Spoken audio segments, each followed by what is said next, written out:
Welcome back to another unboxing of a Precon Commander deck. Today we are doing the Magic the Gathering Universes Beyond Fallout Commander deck in Mutant Menace.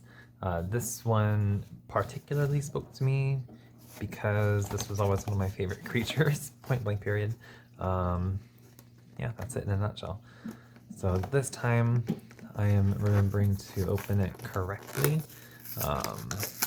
Something else that I noticed in this particular set is that we don't get collector's boosters, which makes sense, right? Because there isn't really a way to expand this, but so that is here. We have the little pretty outside. We flip these out, we get some counters, +1s and -1s.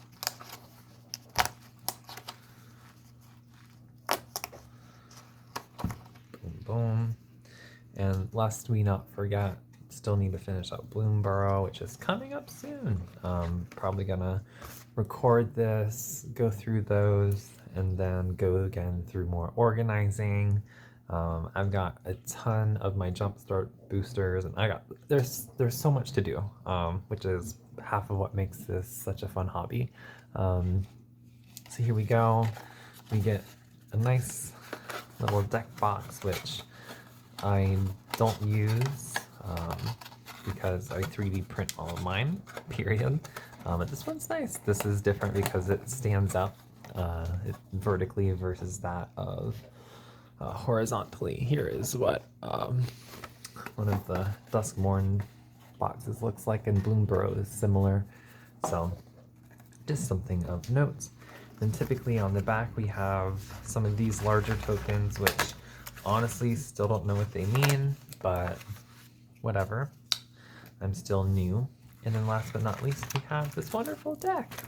And then the little strategy insert. So let's look at it, you know? It's here. So it says, the Wise Mothman. Nice and creepy, love it. It says, the mysterious creature known as the Wise Mothman supposedly existed long before the Great World War.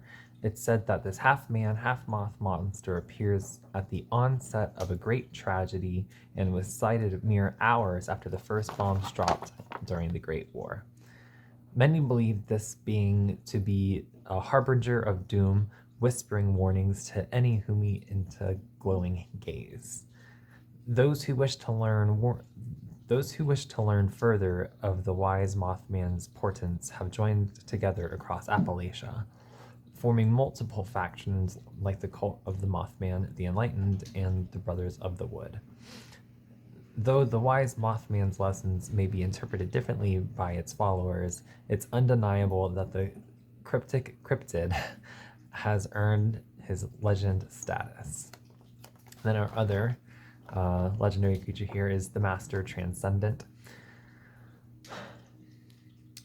To the children of the cathedral, he is the holy flame, the dark god, and the father of hope. He formed a cult of doomsday enthusiasts, built a network of devout spies, and trained an elite task force of Nightkin agents.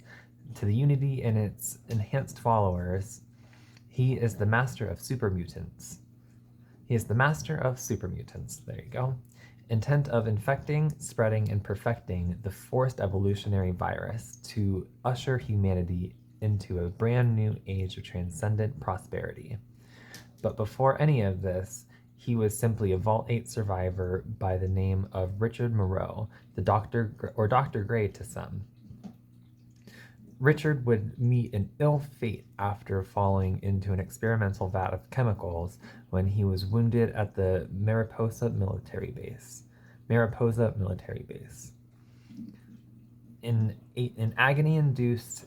His agony-induced mutations unlocked the amazing powers of his mind and horribly mutated his body. Now he seeks to share his gifts with the rest of the world, one mutant at a time. I guess, hold on, let's see. How are they all? Blah, blah, blah. Okay. Playing the deck says, what's that crackling sound? Why, that's your Geiger counter, included with the newest model of Pit-Boy. Now that you've left the vault, use your job It's your job to be vigilant while living with radiation. Too much radiation can kill you, but some native wildlife has adapted to thrive despite the danger. Rad counters are a new type of counter players can have. A player with rad counter mills that many cards on their turn, loses life based on the number of non-land cards milled that way, and then loses a rad counter. God bless. The Wise Mothman and the Master Transcendent both give out rad counters that benefit in unique ways from the cards milled by radiation. The Master can reanimate creatures into mutants, and the Wise Mothman buffs up your creatures with counters. Humanity's time at the top of the food chain may be over, but a new adventure awaits. Commander rules. It says here, every Commander game is a freewheeling back and forth battle in which alliances are formed, friends are betrayed, and grudges are repaid with a vengeance. In the end, only one player will be left standing until the next game begins, of course. So here are the basic rules. You start with 40 life. My commander starts the game in the command zone. I can cast my commander in the command zone. The command task costs 2 more than for each time I've previously cast it into the command zone, from the command zone. If my commander would be put into my hand or library, I can have it in the command zone instead. If my commander is put into the graveyard or exile, you can move it from there back into the command zone. If a spell or ability caused that to happen, wait for the spell or ability to finish before moving my commander in this way. If my commander deals 21 or more damage to any one player throughout the game, that player loses. And so my Egret deck needs trample. And then here we have that. That wraps this up. All right, so let's open this first. Oh, there is a little, okay, I was wrong. Wow, that's pretty, that's cute. I like my 3D printed ones more. Wait, oh, and then you flip it. Yeah, I like my 3D printed ones more. So it's nice to have. Yeah, let's get down and dirty. The universe says, add. Next, Kate, Cage Brawler, red-green legendary human warrior. It's a 2-mana 1/1, and it says, as long as it's my turn, Kate Cage the Brawler has indestructible.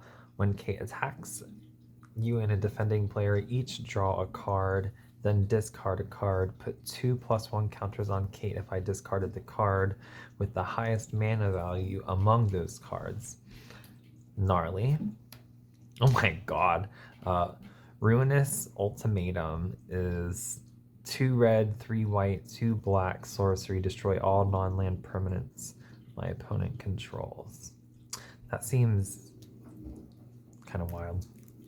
Alright, then we have the big deck itself.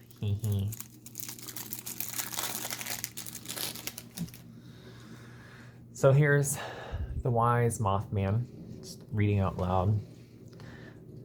It is technically 4 mana, 1 black, 1 green, 1 blue. Legendary creature, insect mutant. It has flying. Whenever the Wise Mothman enters the battlefield or attacks, each player gets a rad counter. Bless. Whenever 1 or more non-land creatures are milled, put a +1 counter on each of up to X target creatures, where X is the number of non-land cards milled this way. Damn, girl. Then we have the Master Transcendent. Says the exact same cost, so 4 mana, 1 black, 1 green, 1 blue. Legendary artifact creature, mutant. Whenever the Master Transcendent enters the battleground, each player gets 2 rad counters. I can tap the Master, It says, put target creature card in a graveyard that it was milled from onto the battlefield under my control. It's a green mutant with base power and toughness of 3/3. It loses its other colors and creature types. Very cool. We have a Vexing Radgall, a Bloatfly Swarm, oh my god, Infestation Roach, this is, I love this. Cathedral Acolyte, wow, glowing one. Lumbering Mega Sloth, Contaminated Drink, Nightkin Ambusher, Raw Troubleshooter, Young Deathclaws, Strength Bobblehead, Cultivate, Farseek, Harmonize, Inspiring Call, Rampant Growth, that's fun, I like that I have this already. Corpse Menace, I could probably use this in my black and green. Wow. Yeah, I'm not going to read through all of these. Soul Ring.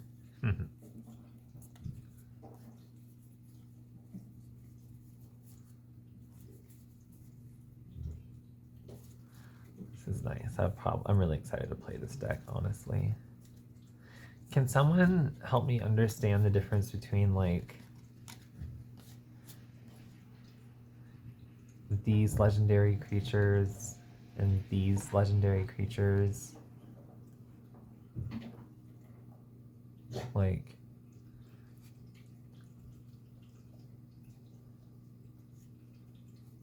I don't get it.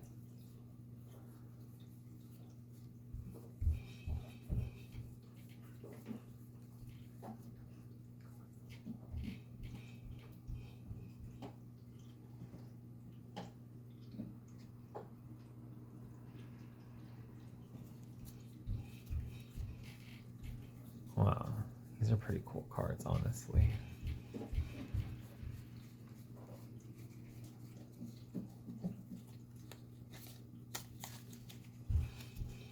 Oh my god, upstairs people.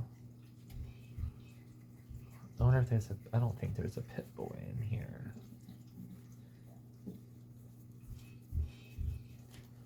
I think that's like the big commander deck. Well, oh my god, this is one, but you know what I mean. Nuka-Cola launcher, oh my god. Yeah, I'm not seeing it. I didn't expect to see it. Cool. Alright, y'all. Thanks for watching. I'm excited to learn more about this deck and play with it. Till next time, bye. Like, comment, and subscribe.